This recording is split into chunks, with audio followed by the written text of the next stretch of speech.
បុណ្យកុសលដែលខ្ញុំបានធ្វើហើយចូលបានដល់ទេវតាដែលថែរក្សាខ្ញុំញាតិក្នុងសង្សារវដ្តទាំងអស់ម្ចាស់កម្មពៀដែលធ្លាប់ជាប់ជំពាក់វិញ្ញាណខ្មោចអនាថាសូមអនុមោទនាទទួលយកចំណែកបុណ្យនេះផងចុះខ្ញុំប្រកាសណាប្រាថ្នានៅសេចក្តីសុខ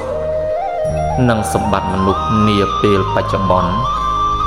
និងប្រាថ្នានៅសម្បត្តិព្រះនិព្វាននាអនាគតជាតិកែវភ្នែកឃើញច្បាស់តែនឹងធម៌គ្រប់ជាតិ